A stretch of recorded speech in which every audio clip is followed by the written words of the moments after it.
If I asked you to define cerebral palsy in a single sentence, what would you say?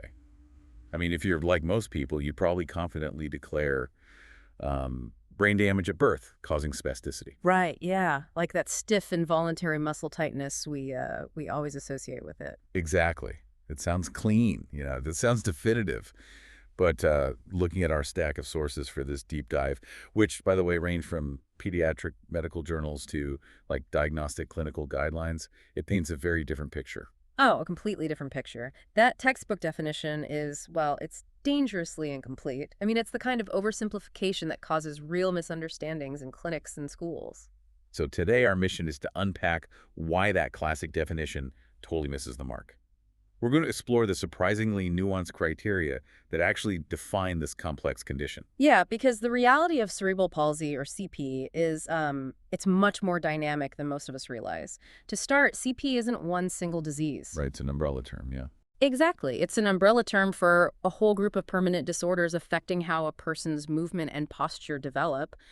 And, the key word there is develop. Develop. Okay, meaning it happens early on. Yeah. For a CP diagnosis, the neurological disturbance has to originate in the developing fetal or infant brain. And crucially, it must also result in a meaningful functional limitation for the person experiencing it. Okay, so it's a bit like a structural glitch introduced while a building's foundation is still being poured. I love that analogy, yes. Right, because we aren't talking about like earthquake damage happening to a fully constructed house, like an injury to a mature nervous system. The blueprint itself was altered while the structure was, still being built. And that timing dictates absolutely everything that follows. Because the injury happened so early, we run into, one of the most misunderstood rules of CP. The underlying brain disturbance is strictly non-progressive. Wait, meaning the actual injury in the brain doesn't get worse? It doesn't spread over time? Exactly. It does not spread. Okay, but wait. If the original injury doesn't get worse, why do kids with CP sometimes face increasing physical difficulties as they get older? That is the big question. Right, because you hear about teenagers losing their ability to walk or developing contractures, which, just to clarify for everyone, is when muscles become permanently shortened and stiff. Yeah. I mean, that certainly looks like the condition is progressing. Oh, it absolutely looks that way on the surface. But this gets to the golden rule of CP. The underlying lesion is static, but the clinical course is dynamic. Static lesion dynamic course. Right. Think about a child growing up. Their bones lengthen, they put on weight, their center of gravity shifts. Oh, I see. So the original glitch in the foundation stays exactly the same. But as you build a taller, heavier building on top of it, the physical stress on that structure completely changes. Precisely. That abnormal muscle tone interacts differently with the body that is, constantly changing its mechanical properties. Like a growing bone might literally outpace the spastic muscle attached to it. Yes, exactly. So the clinical consequences are dynamic, even though the brain lesion hasn't grown a single millimeter. Wow.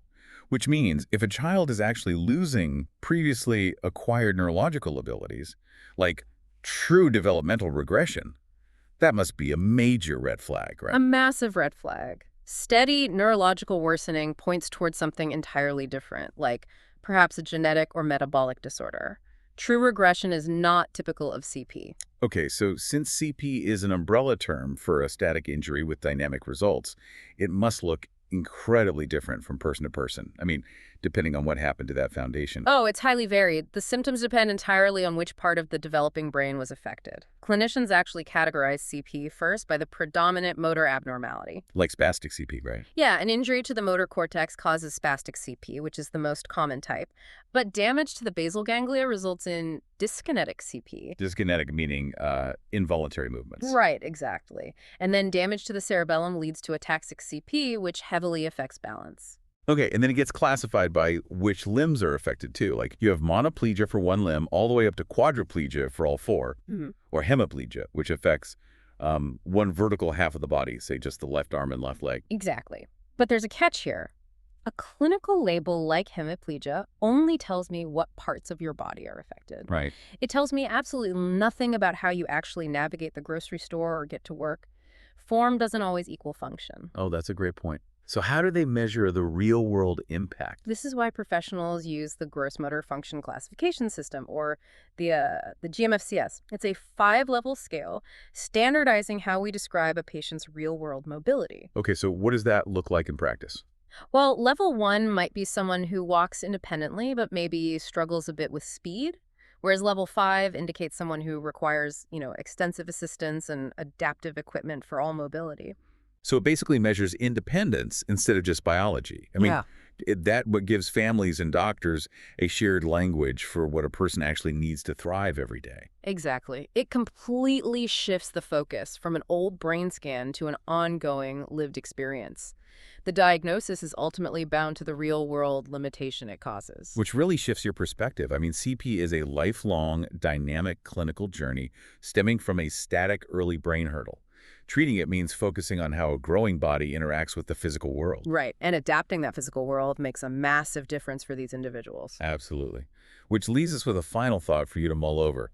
If CP is inherently defined by causing a meaningful functional limitation, what happens as our world rapidly changes? Yeah, that's a fascinating question. I mean, as we see leaps in adaptive technology, robotic exoskeletons, and universally accessible environments, the friction between a static brain lesion and the physical world decreases. If the environment eventually adapts enough to completely erase the functional limitation, how might that change who actually receives this diagnosis in the future?